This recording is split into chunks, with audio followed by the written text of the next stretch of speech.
of the toughest hurdles to conquer when you're dealing with a toxic relationship or a narcissist is their ability to force you to believe that your amount of love for them is measured by the amount of pain that you're willing to take. So she's starting off by saying, as we always hear, the women are the weaker vessel, right? And she's being forced things. That's how she started this. So did she say that a narcissist, he loves you based on how much pain you can endure? Yes. Okay. Well, this is nug nug. So I feel like if I keep stepping out on you and you keep taking me back, that's love. no. Well, maybe for a narcissist, I don't know. But here's my thing. I can't even get past just the title. Like, why are you dealing with this person? Can a narcissist hide being a narcissist? I say they can't, but I guess they can because they always, tricking Bonquisha in them.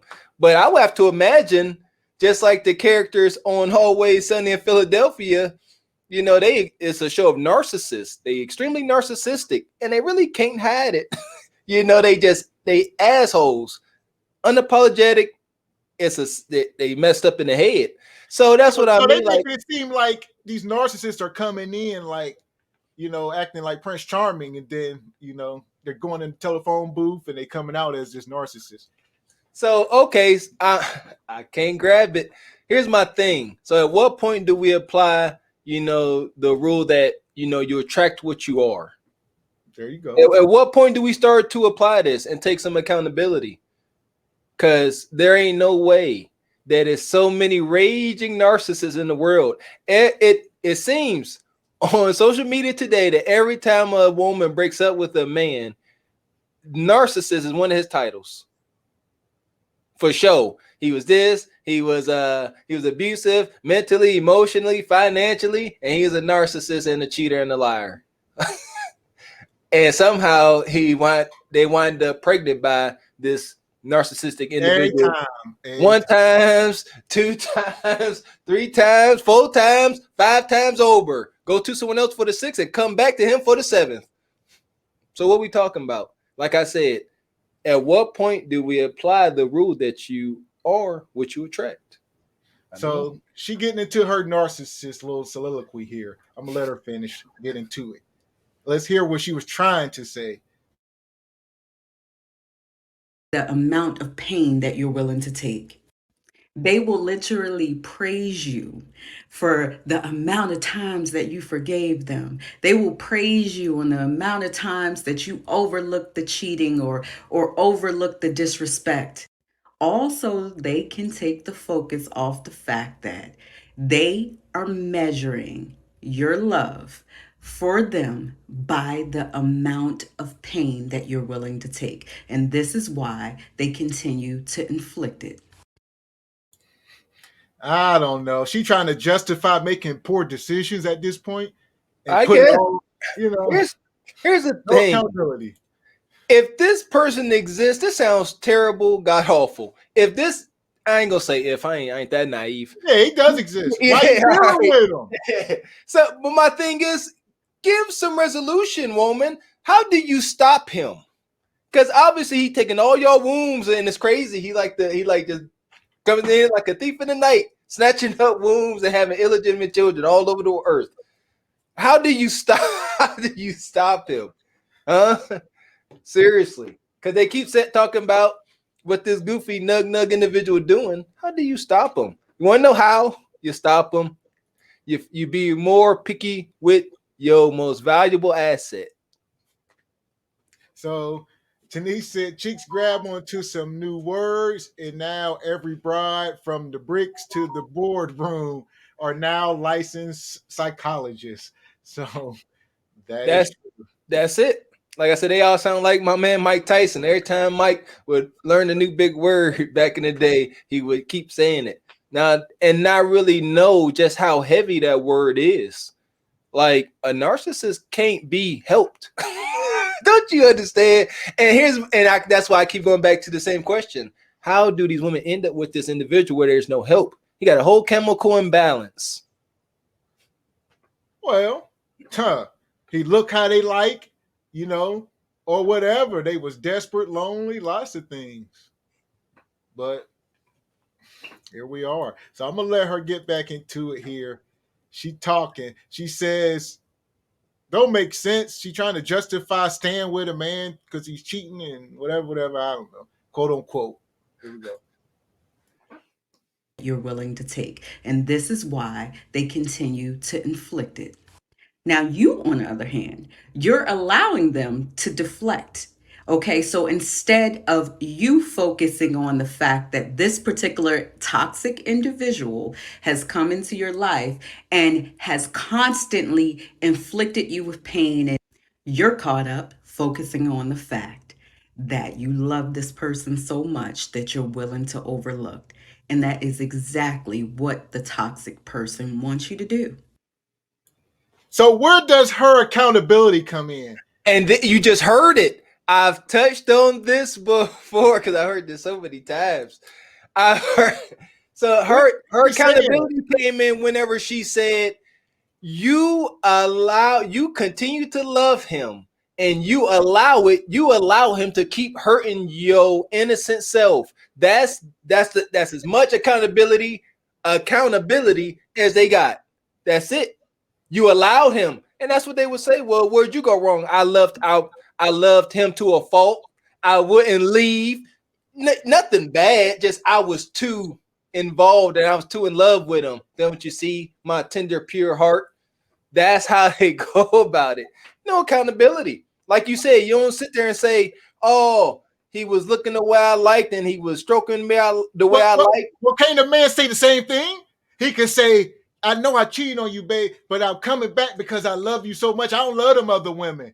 I love you. And they just sitting in the house gaslighting each other. Come on, man. Both of them. And y'all know that's how it be. And that's how we have arrived here at this, all women cheat deal and F&F season. Because don't nobody trust nobody. Because everybody gaslighting everybody. And none of y'all truly like each other. It's crazy. It's crazy. But yeah, I want to say, you know what? There are narcissists on both sides. That's for daggone show. And how about this? Maybe a narcissistic man turns a woman into a narcissist. Maybe it's like a plague or something. I don't know. Contagious, huh? Yeah, like contagion. Shoot. Yeah, energy, all that. Y'all know. Okay. Love should never, ever be measured by the amount of pain that you're willing to endure. That's the key about trauma bonding. Trauma bonding will force you to believe that somehow love must involve pain. And if you are not careful, you will become addicted to that pain. Check out this week's podcast where I talk. So there you go. You'll be addicted. There you go. Because some women are addicted to like an abusive man. Because we understand these men exist. It's not every man. It's a very small percentage of men. Let's make that clear. Y'all just attracted to this small percentage of men. Y'all seek them out. Y'all will share this man with 4, 5, 6, 7 women. Y'all will all share this one man because y'all like that, whatever traits he's presenting, these toxic traits. Y'all love it. Y'all can talk however y'all want. Y'all get off on it. And let's not, hide the fact that it's kind of in a woman's nature to always try to move on to the next best option as far as survival and getting what she wants. So is it safe to say that, come on, this is the best you could do was this crazy narcissistic guy? And that's why we get on accountability. At some point, you got to look within and say, what in the world am I doing that made this crazy narcissistic fool, come to me and use his trickery on me? What is it about me? You just, what they say, that I'm just some innocent prey out here? I don't know. I'm saying then it turns into a rabbit hole where you start with this narcissist man, quote unquote. Y'all have kids. You leave this man. Then you're able to find you a stepdaddy, right? Now this man got to come into these kids. And as we always say, being a stepdaddy is a thankless job. They deserve a parade at least once a year. At least once. And some type of tax benefit. You understand? Sure. But that's a whole nother discussion. But y'all put this on another man, right? Pull this video up. And then a man got to come into a house where a young boy gonna tell you, you ain't my daddy, right? That's every man dreads that. And no man trying to be in a situation where a kid will look you square in your eyeballs and say, you ain't my daddy. Come on, man. Yeah, that's one. There's things worse than death. And to be emotionally bound to a relationship and have her little precious bundle of joy look you in your face after you've been paying bills and providing and teaching and mentoring, and look you up in your face because you said something he didn't like. Say, oh, you ain't my daddy? Ain't no way. Ain't no way. Okay, so we got East so hopeful. He said, you want that woman, got to take her with all her baggage. I agree. That's For what sure. I tell men. It's one thing when you're just trying to get the box and run off and all that. But if you truly want to be with that woman, yeah, you got to accept them kids. Yes. That's a decision that man got to make. I tell you what, though, that's my thing. I guess if you're going into these situations, you got to get into some rules. You know, I know Kendra, whenever she be interviewing the sisters, the post sisters on her show, and she say, hey, if a guy comes in, can he discipline your child? And most times it's hegs, no, you can't. And that's one thing, you know, I think should be discussed moving in, because as a stepfather, you have to consider your boundaries, and that is tough, and that is a heck of a task to take on. So, you know, I guess unless you go in with all the gold, because the king with the gold makes the rules. So if you go in there, you know, Mr. Six Figures and up, then pretty much I'm pretty sure that woman gonna say, you know, have your way, big baller. But most times that ain't the case. Most times. Okay, so I'm gonna share this video.